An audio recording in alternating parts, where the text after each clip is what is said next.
इससे पहले हम लोग देखे थे कूलम के नियम का सदिश रूप, है ना। अब देखेंगे कि कूलम के नियम पर आधारित आंकिक प्रश्नों को कैसे हल करेंगे। देखिए पहला है, दो बिंदु आवेश +8 म्यू सी और -5 म्यू सी एक दूसरे से 10 सेंटीमीटर की दूरी पर रखें। उनके बीच स्थिर वैद्युत बल की गणना करें। तो देखिए दो आवेश हैं, ये सपोज Q1 है और दूसरा आवेश ये Q2 है, ठीक है। Q1 का मान दिया है +8 म्यू सी, Q2 का मान दिया है -5 म्यू सी। दोनों के बीच की दूरी R कितना दिया है, 10 सेंटीमीटर। तो देखिए क्या क्या गिवन है उसको पहले हम लोग लिख लेते हैं। दिया है Q1 बराबर +8 म्यू सी और ये माइक्रो कूलम होता है। माइक्रो कूलम को हम लोग को ऐसा यूनिट यानी कूलम में बदलना पड़ता है। तो उसके लिए क्या करते हैं, 8 गुणित 10 की घात ऋण 6।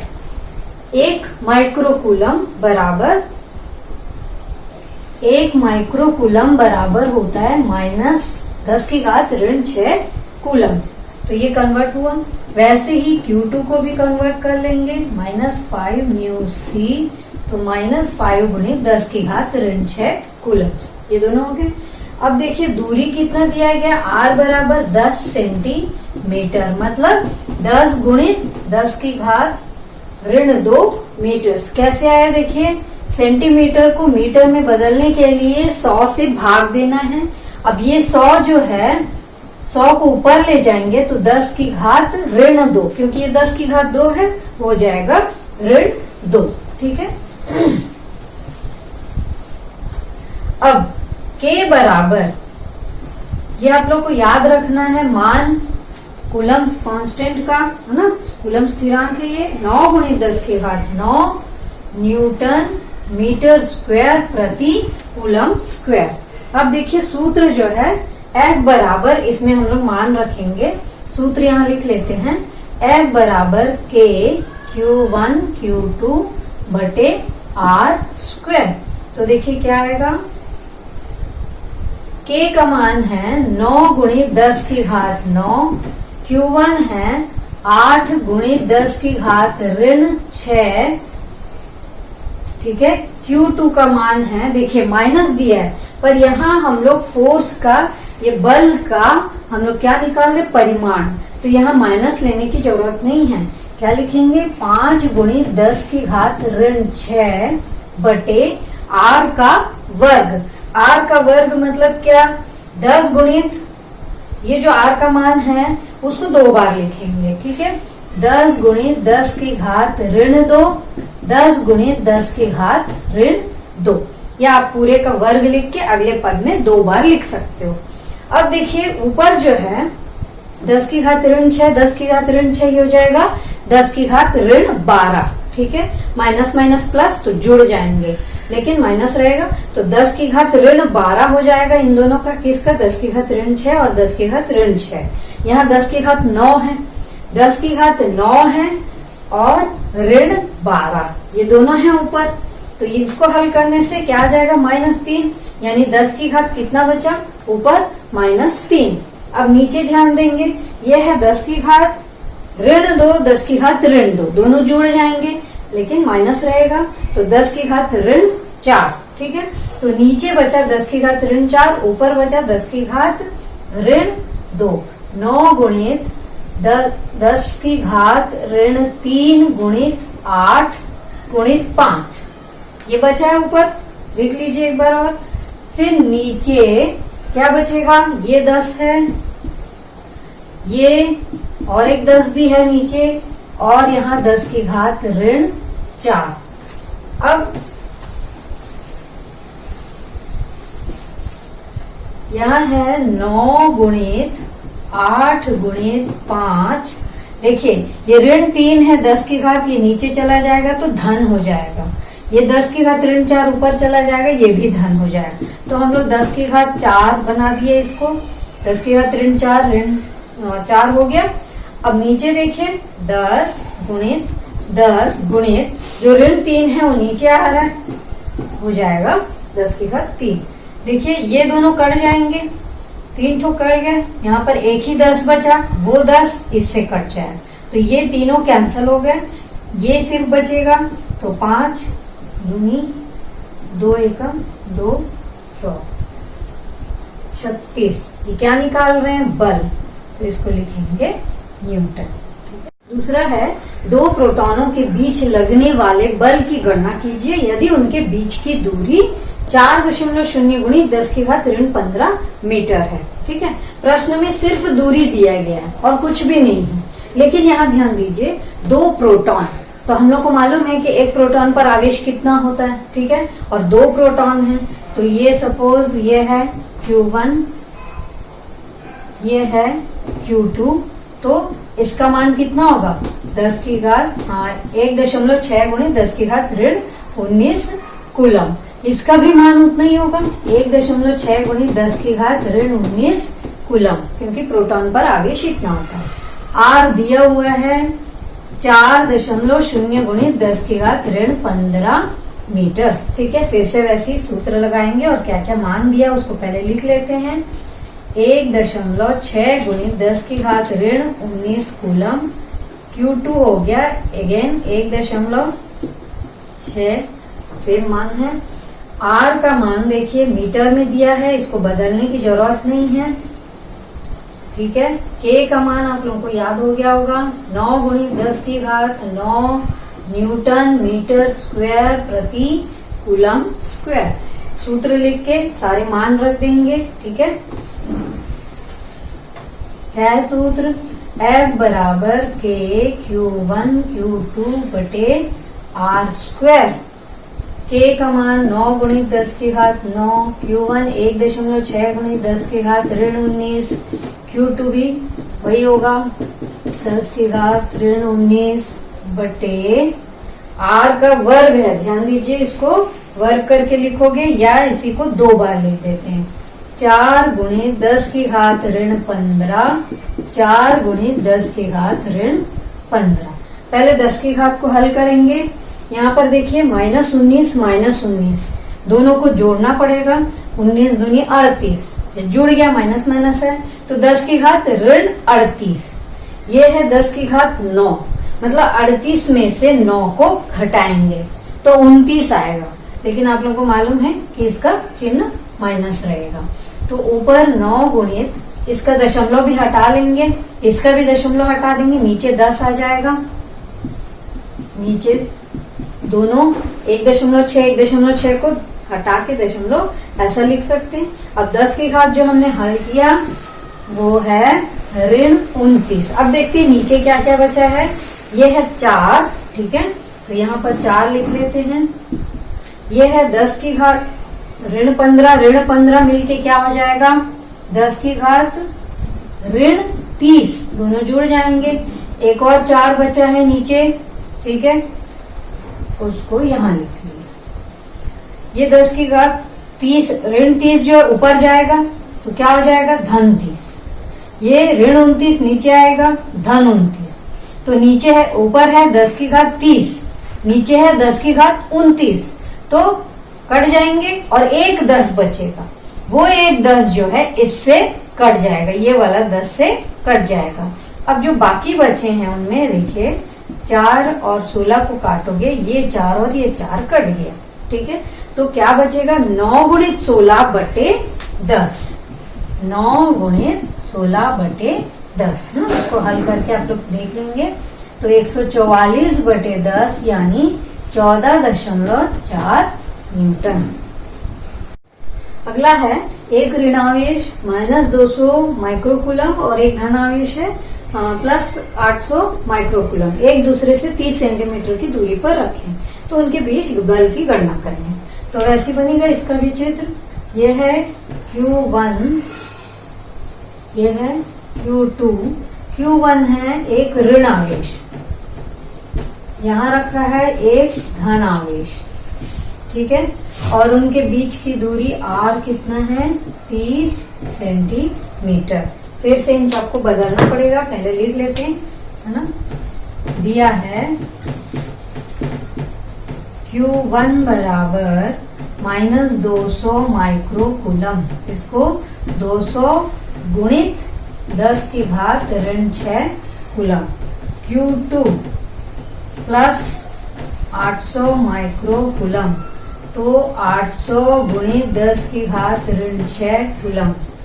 R बराबर 30 सेंटीमीटर, पहले भी बताई थी। सेंटीमीटर को मीटर में बदलने के लिए 100 से भाग देंगे, वो 100 को ऊपर आप लिख सकते हो, 10 की घात ऋण 2 मीटर्स। K का मान है 9 गुणित 10 की घात 9 न्यूटन मीटर स्क्वायर प्रति कूलम स्क्वायर। अब सूत्र लिखकर मान रख देंगे। F बराबर K Q1 Q2 बटे R स्क्वायर। K है 9 गुणित 10 की घात 9, Q1 का मान है 200, इसमें वही है, माइनस नहीं लेना है क्योंकि परिमाण निकाल रहे हैं। ये हो गया 800 गुणित 10 की घात ऋण 6। नीचे अब देखते हैं क्या बचा है, R स्क्वायर यानी 30 गुणित 10 की घात ऋण 2 गुणित 30 गुणित 10 की घात ऋण 2।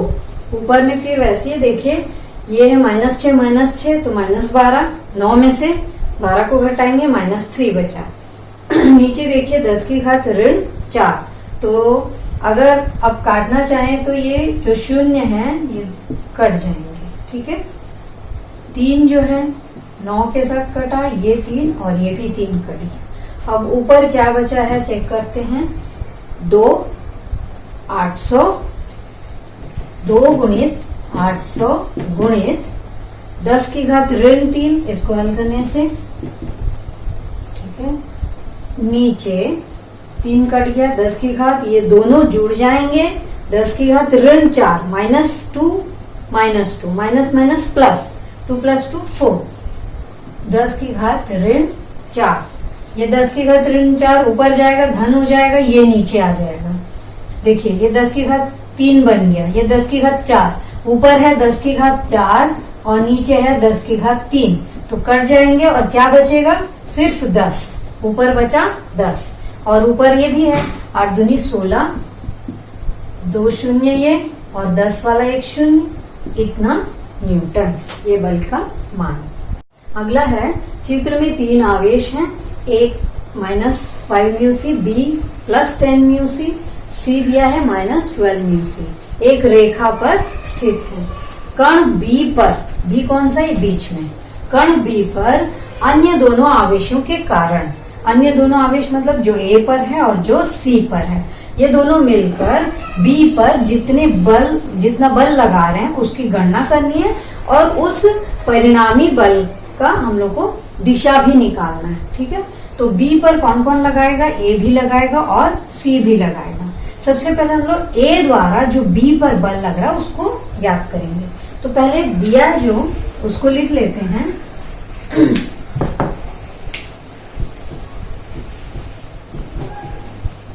क्या क्या दिया है, इसको पहले इस आवेश को Q1 मान लिए, -5 म्यू सी, ये सब आप लोग जान गए और कैसे चेंज करना है इसको, ये हो जाएगा कूलम। Q2 +10 म्यू सी यानी 10 × 10⁻⁻⁻। Q3 -12 म्यू सी यानी -12 × 10⁻⁻6 कूलम्स। अब देखिए इसको सपोज कर लेते हैं, ये R1 है और ये R2 है, तो R1 कितना हो जाएगा, 6 सेंटीमीटर, 6 × 10⁻² मीटर्स, ठीक है। R2 बराबर हो जाएगा 4 सेंटीमीटर, 4 × 10⁻² मीटर्स। देखिए इन दोनों के बीच की दूरी 6 है और इन दोनों के बीच की दूरी 4 है। K का मान 9 गुणित 10 की घात 9 न्यूटन मीटर स्क्वायर प्रति कूलम स्क्वायर। सबसे पहले हम लोग बल की गणना करेंगे, किसके द्वारा, A द्वारा B पर, उसको अगर मान लेते हैं F1 है, ठीक है, और दोबारा फिर बाद में निकालेंगे कि C द्वारा B पर, उसको मान लेते हैं F2 है। तो पहले देखिए हम लोग F1 निकालेंगे। तो F1 के लिए पहले ये दोनों आवेश लेंगे, ये Q1 है, ये Q2 है। तो देखिए सूत्र F1 बराबर ऐसा लिख लेते हैं K Q1 Q2 बटे R1 स्क्वायर। ठीक है, इन दोनों के बीच की दूरी, K का मान है 9 गुणित 10 की घात 9, Q1 है 5 गुणित 10 की घात ऋण 6। ठीक है, Q2 कितना है 10 गुणित 10 की घात ऋण 6 बटे R1 स्क्वायर। कितना है R1? 6 गुणित 10 की घात ऋण 2 स्क्वायर है, उसको 2 बार लिख देंगे।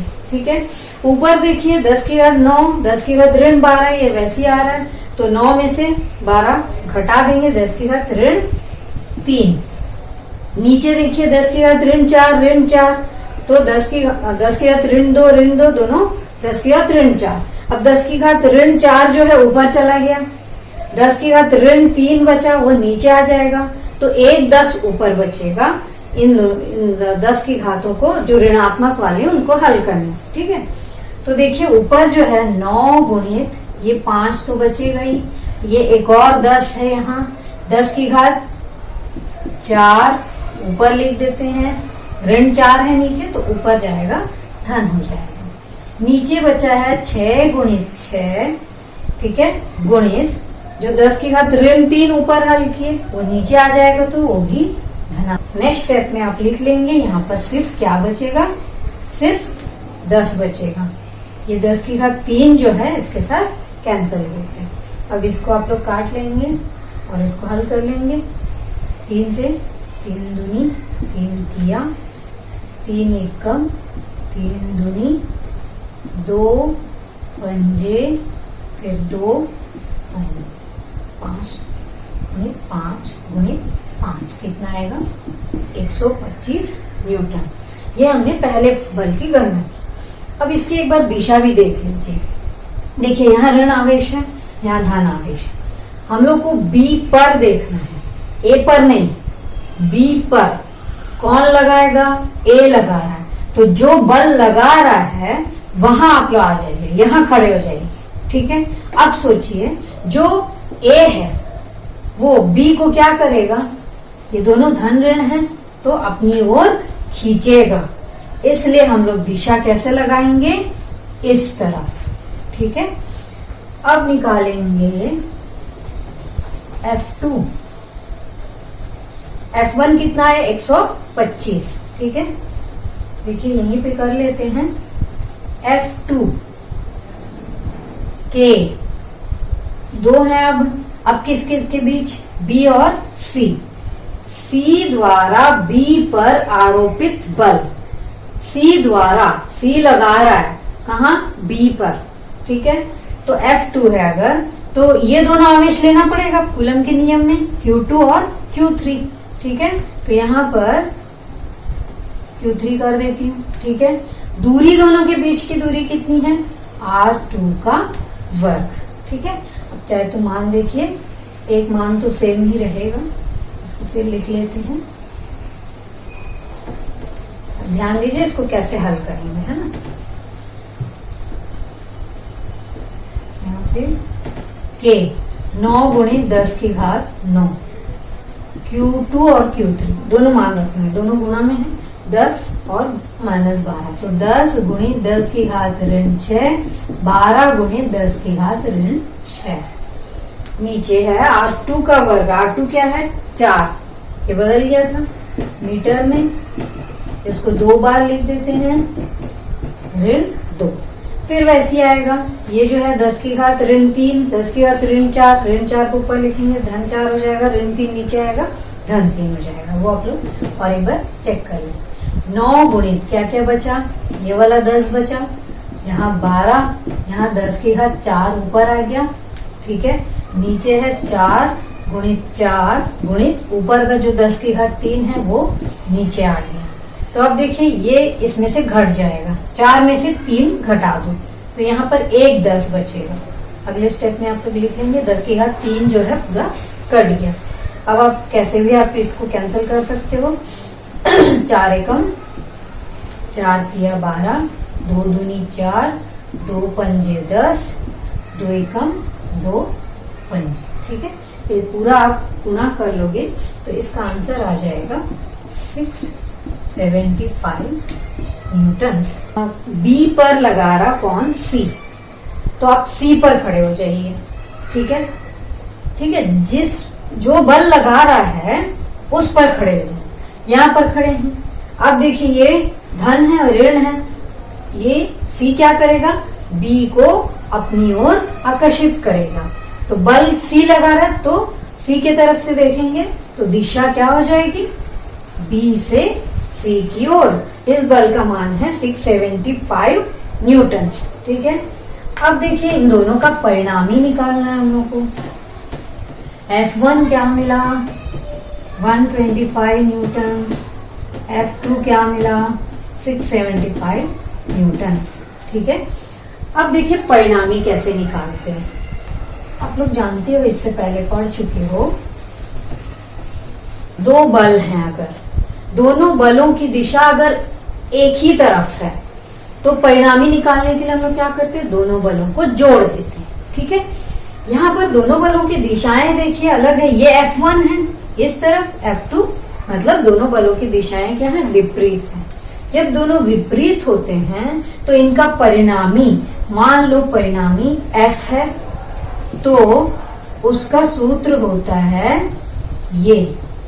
अब इस चिन्ह का मतलब क्या है कि अगर F1 बड़ा है तो पहले F1 को लिखेंगे, अगर F2 बड़ा है तो F2 को पहले लिखेंगे। जो बड़ी संख्या होगी उसमें से छोटी संख्या को घटाना है। ठीक है, अब इन दोनों में देखिए कौन बड़ा है? F2 बड़ा है, तो हमारा जो रिजल्टेंट यानी जो परिणामी आएगा वो क्या हो जाएगा? F2 माइनस F1 मान रख देंगे, घटाने से यह आएगा 550 न्यूटन्स। तो परिणामी बल है 550 न्यूटन। लेकिन इसमें क्वेश्चन में क्या है? बल की गणना तो कर ली, दिशा निकालनी है। अब दिशा मतलब जो बड़ा बल होगा दोनों में से कौन बड़ा है? F2। F2 की दिशा क्या है? B से C की ओर। तो यहाँ पर दिशा क्या लिख देंगे? बल की दिशा क्या होगी? BC के अनुदिश। ठीक है, बल की दिशा होगी B से C की ओर, ऐसा भी लिख सकते हैं, या BC के अनुदिश। नेक्स्ट है 5 म्यू सी, 10 म्यू सी और -10 म्यू सी के 3 आवेश 5 सेंटीमीटर भुजा के समबाहु त्रिभुज के सिरे A, B और C पर रखे हुए हैं। सिरे A पर स्थित परिणामी बल की गणना करनी है और उसकी दिशा भी बतानी है। ठीक है, देखिए 3 आवेश दिए गए हैं जो कि समबाहु त्रिभुज के शीर्ष पे रखे हुए हैं। यहाँ पर मान लो ये है Q1, ये है Q2 B पर और ये है Q3। ठीक है, हम लोग को निकालना है कि A पर जो आवेश रखा है उस पर B कितना बल लगाएगा और C कितना बल लगाएगा। A पर ही दोनों बल लगाए, उसी गणना करनी है। ठीक है, तो देखिए जो ये समबाहु त्रिभुज है उसका जब हम लोग को यहाँ पर दिया है कि भुजा जो है वो 5 सेंटीमीटर, इसका मतलब समबाहु त्रिभुज के बाकी भुजाओं की लंबाई भी कितनी हो गई? 5। तो ये भी 5 है, ये भी 5 है, ये भी 5। इसका मतलब A और B दोनों आवेशों के बीच की दूरी कितनी लेंगे हम लोग? R कितना लेना है? 5 सेंटीमीटर। वैसे ही C और A पर जो आवेश रखे हैं उनके बीच की दूरी भी हम लोग क्या लेंगे? 5। तो पहले हम लोग ये मान लेते हैं कि B जो A पर बल लगा रहा है वो F1 है। ठीक है, F1 क्या है? पहले दिया जो गिवन है वो लिख लेते हैं। दिया है Q1 बराबर 5 म्यू सी, 5 × 10⁻⁻⁶ कूलम। Q2 बराबर 10 म्यू सी। ठीक है, 10 × 6 कूलम्स। Q3 इसको 3 मान लेते हैं तो ये हो जाएगा -10 म्यू सी। तो ये हो जाएगा -10 × 10⁻⁶ कूलम्स। ठीक है, ये -10 है, इन सबको कूलम्स में बदल दिए। अब ये दोनों के बीच की दूरी मान लेते हैं ये R1 है, तो R1 का मान कितना हो जाएगा 5 सेंटीमीटर, यानी 5 × 10⁻²2 मीटर्स। ठीक है, R2 इसको मान लेते हैं, ये दोनों के बीच की दूरी वो भी सेम है 5 सेंटीमीटर, तो ये हो जाएगा 5 × 10⁻²2 मीटर्स। के का मान आप लोग सबको मालूम है। ठीक है, अब देखिए पहला बल निकाल रहे हैं। कौन सा बल? B द्वारा A पर, ठीक है, जो स्थिर वैद्युत बल लग रहा है उसको F1 मान लेते हैं। तो K Q1 Q2 बटे R1² मान रखते हैं। 9 × 10⁻9। Q1 का मान देखिए कितना है 5 × 10⁻6। Q2 कितना है 10 × 10⁻6। अब यहाँ पर नीचे जो R1 है वो है 5 × 10⁻2, 5 × 10⁻2। इसको हल करेंगे, 9 बचा यहाँ। देखिए ये पहले जैसे ही है, तो 10⁻12, 10⁻9, ये हो जाएगा 10⁻3। नीचे है 10⁻4, ऋण 4 ऊपर गया, धन 4 हो गया, ऋण 3 नीचे गया, धन 3। पहले जैसे हल कर लोगे आप लोग तो सिर्फ 10 बचेगा उनका आंसर। तो अब जो एक्स्ट्रा और बच रहे हैं उनको लिख लेते हैं। ये 9 है, ये 5 है और ये 10 है। ठीक है, और 10⁻4 ऊपर गया था, वो वाला 10 बचा है। 10⁻3 तो कट जाएगा। ये है 5 और ये और एक 5। ठीक है, और एक बार आप लोग चेक कर लो, ये हो जाएगा 5 एकम 5 दूनी, 9 दूनी 18 और × 10 यानी 180 न्यूटन। ये मिल गया हम लोग को F1 का मान। ठीक है, अब F2 निकालते हैं। F2 कौन सा बल है? F2 है C द्वारा A पर, वो है F2। ठीक है, अब लेकिन आप लोग को लिखना पड़ेगा यहाँ क्या कि C पर रखे आवेश द्वारा A पर रखे आवेश पर लगाया गया स्थिर वैद्युत बल का मान। ठीक है, तो ये F2 बराबर देखिए K। अब हम लोग Q2 और Q3 ले रहे हैं, दोनों के बीच का जो दूरी है R2 उसका वर्ग। K का मान 9 × 10⁻9। Q1 देखिए, Q2 कितना है देखिए 10 × 10⁻6। Q3 यानी तीसरा वाला 10 × 10⁻6 और नीचे आ जाएगा R2 का वर्ग यानी 5 × 10⁻2, 5 × 10⁻2। आप चेक कर सकते हैं जो F1 में मान आए थे वही पूरे हैं, तो आप लोग इसको हल कर लेंगे, आपका इसमें मान आ जाएगा फिर से 180 न्यूटन। यहाँ देखिए दोनों बलों का परिमाण हमें प्राप्त हुआ है 180 न्यूटन। अब देखेंगे पहले इसमें दिशा क्या है। देखिए यहाँ पर B जो है A पर बल लगा रहा है ना, और दोनों ही धनात्मक है। हमें देखना है B द्वारा A पर बल, तो पहले B पर आ जाएंगे और देखेंगे कि जो B है वो A को प्रतिकर्षित कर रहा है, यानी बल की दिशा क्या होगी B A के अनुदिश। इसलिए देखिए F1 की दिशा ये है। अब C पर आ जाइए, C भी A पर बल लगा रहा है।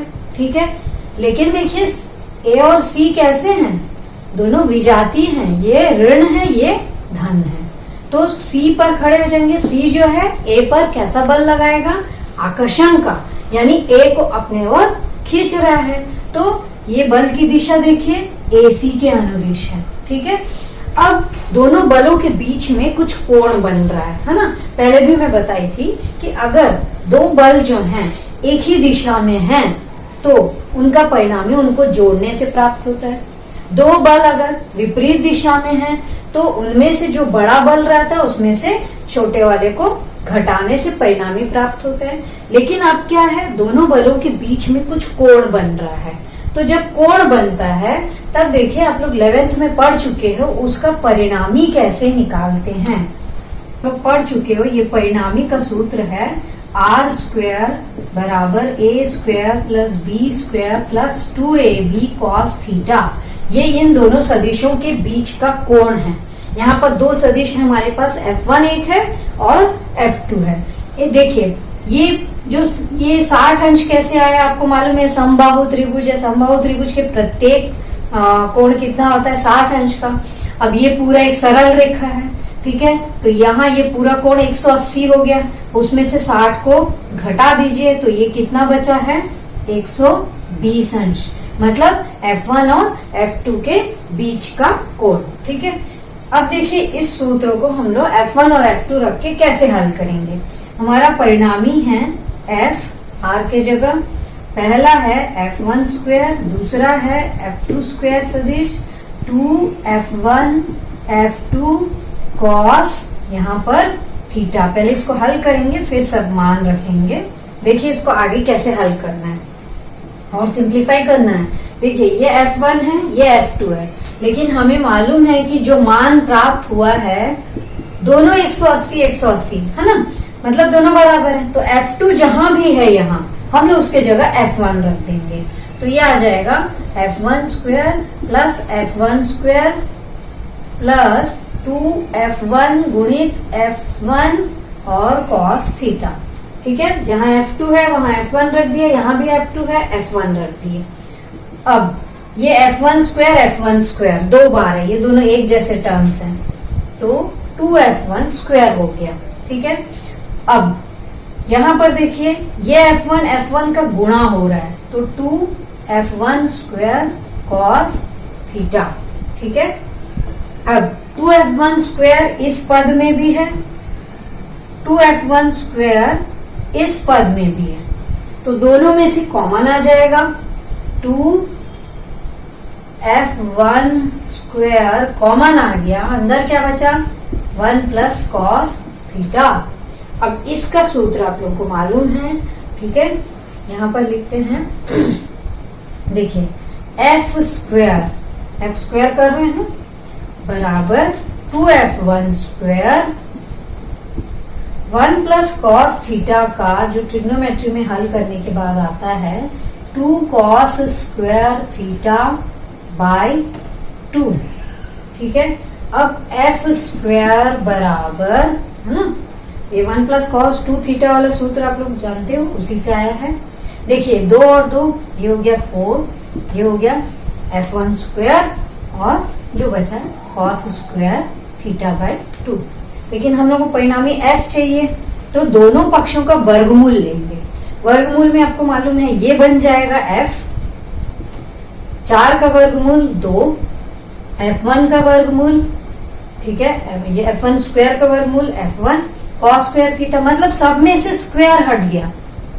ठीक है, तो देखिए F बराबर 2, F1 का वैल्यू रख देंगे 180 cos थीटा। देखिए दोनों के बीच का कोण है 120 अंश बटे 2, ये कट जाएगा 60 बचेगा।